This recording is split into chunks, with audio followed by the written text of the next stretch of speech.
En el ámbito de la filosofía existen un sinfín de doctrinas, de posturas y de formas de entender la realidad.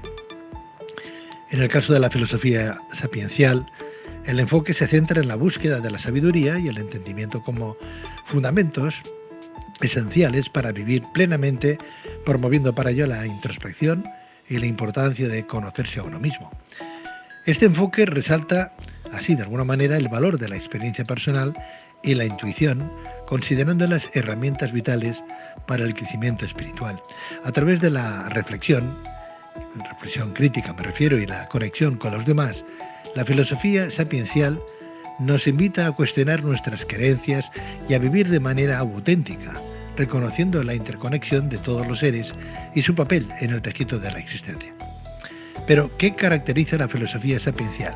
¿Qué conexión tienen con otras corrientes filosóficas? ¿Qué métodos utiliza para profundizar en nosotros mismos y en nuestras realidades? ¿De qué manera la filosofía puede ayudarnos a vivir con más plenitud? Bien, pues para responder a estas y otras cuestiones tenemos con nosotros a don Alejandro Moreno Lax, doctor en Filosofía por la Universidad de Murcia, diplomado en Empresariales, miembro de la Escuela de Filosofía Sapiencial y autor de la obra Filosofía Viva, una iniciación de la vida filosófica. Doctor Alejandro Moreno, muy buenas noches. Hola, buenas noches, Pedro. ¿Qué tal? Bienvenido, doctor, bienvenido, muchas gracias. Muchas gracias por la invitación. Un placer. ¿Qué podríamos definir? ¿Cómo la definimos, la filosofía sapiencial?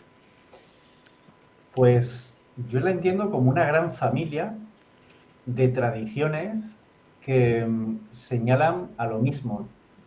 Tradiciones que pueden venir de Grecia, de Roma, de China, de India, de Japón, incluso de América, y que apuntan a que el ser humano tiene un fondo que podemos llamar el ser, hay quien lo llama la presencia, hay quien lo llama el espíritu, y que una vez que uno reconoce esa dimensión, su vida se puede transformar, ¿vale? Todas estas distintas líneas usan lenguajes diferentes, de hecho han sido elaboradas en épocas diferentes por culturas diferentes, pero tienen un aire de familia que las hace común. Y bueno, pues digamos que no hay una sola de ellas, hay varias, y eso le da mucha verdad, ¿no? Que apuntan a ese mismo centro de que en el fondo pues somos algo más que un cuerpo con ideas. O sea, hay un tronco común. Hay un tronco común, exactamente. Hay quienes lo han denominado como filosofía perenne, bueno, también se le puede llamar así, filosofía sapiencial, tradiciones de sabiduría, hay quienes, por ejemplo, hablan de religión, pero lo que tienen de común es, no hablan de un Dios externo, sino que hablan de sabiduría, más bien, de que el ser humano puede contactar con una dimensión más profunda de sí mismo, que no es esa mente discursiva que está siempre razonando, elaborando, argumentando, sino que tiene un conocimiento directo de quién es y de qué es lo que tiene que hacer. A veces nos perdemos un poquito preguntando por ahí o buscando información de, bueno, ¿de qué va esto de vivir? Y nos cuesta entrar en nosotros y dejarnos sentir, ¿no? Interrogarnos por esas grandes preguntas de, bueno, ¿qué hemos venido a hacer aquí? ¿Cuál es el propósito de vivir? ¿Quiénes somos? Esas son las preguntas fundamentales que tienen resultados muy concretos según cómo nos las respondemos. Normalmente la gente evita afrontar estas preguntas, pero la filosofía sapiencial trata de dar respuestas que son muy parecidas. Alejandro, porque estamos hablando de filosofía sapiencial y así hemos titulado el tema de hoy contigo, pero podríamos estar cambiándole el nombre y hablando de religión, porque estamos hablando de religión, ¿no? No me gusta usar esa palabra porque religión hoy entendemos doctrinas Dogma, ¿no? Sí. morales impuestas de cómo hay que vivir. Entonces, no se trata de eso. Yo veo más bien estas distintas tradiciones, fíjate, no es una, son varias, O sea, que su fundamento es la diversidad, pero todas apuntan a un mismo lugar. Entonces, la unidad y la diversidad aquí conviven. No tienen una institución que las centralice, que las represente, no hay una moral impuesta, no dicen cómo tenemos que vivir, no dicen nada de, pues, si tenemos que comer carne o no, cómo usar nuestra sexualidad o, no sé, una serie de preceptos que nos han llegado un poco ya caducos y que pues ha alejado a la gente, obviamente, de ese conocimiento.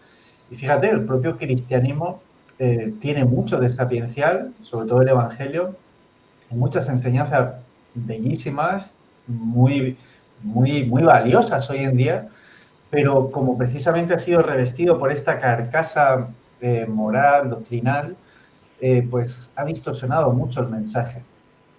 O sea, queremos decir entonces que en la religión, en cualquier religión, no hay filosofía sapiencial. Sin embargo, en una filosofía sapiencial sí que puede haber algo de religión.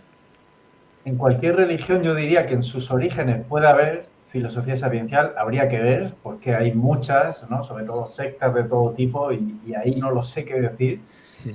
pero bueno, desde luego en el budismo, en el hinduismo o en el cristianismo hay mucha filosofía sapiencial, claro. Cuando Y hablas, toda, sí, cuando hablas de budismo, por ejemplo, en un momento determinado, ellos mismos te dicen que no son una religión, que son una filosofía de vida, ¿no?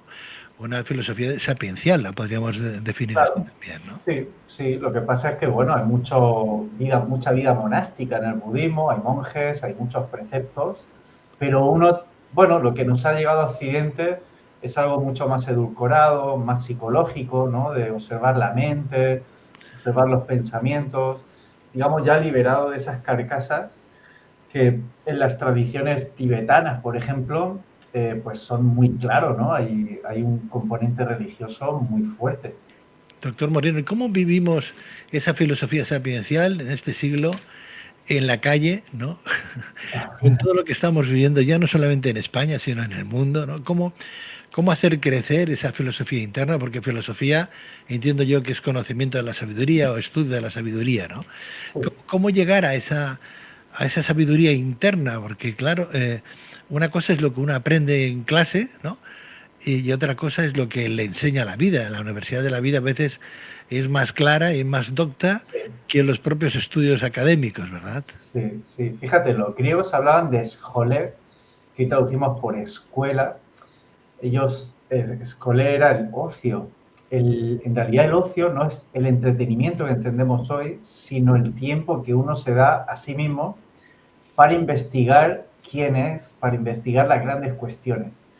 Entonces, ¿qué hacer? Bueno, permitirte tiempo para ti, que eso es lo que poca gente hace. El tiempo para uno mismo se dedica pues, para ir al cine, jugar a videojuegos, pantallas, pero eso no es tiempo para ti.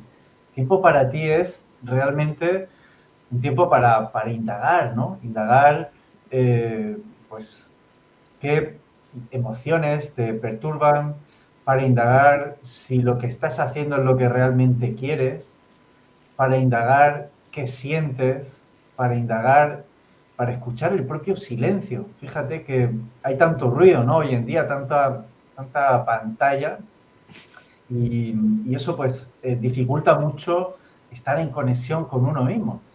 Entonces, un acto revolucionario que podemos hacer hoy es darnos tiempo para nosotros, para escucharnos, para ordenar nuestras ideas, para hacernos preguntas de verdad.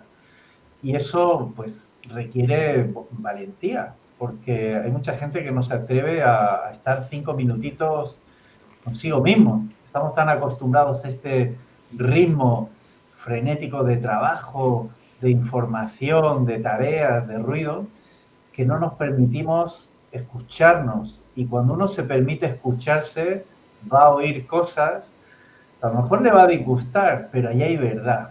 Y estar en contacto con la propia verdad requiere darse el tiempo para ello. Hay que mirarse en el espejo. En cualquier caso, y sacar conclusiones, no solamente lo que refleja el espejo, sino de verdad quién es el que está ahí, enfrente tuyo, ¿no?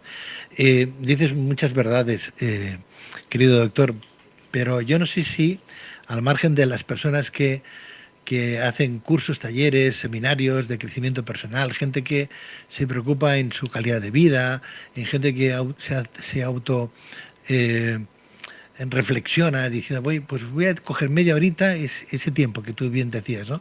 Media horita pues para sentarme en un sitio a solas, ¿no? O sea, pues no sé, en tu cuarto mismo, mirando las musarañas, pero pensando qué es lo que has hecho, qué es lo que dejas de hacer, qué es lo que te gustaría hacer, qué es lo que no, lo que estás haciendo bien o mal.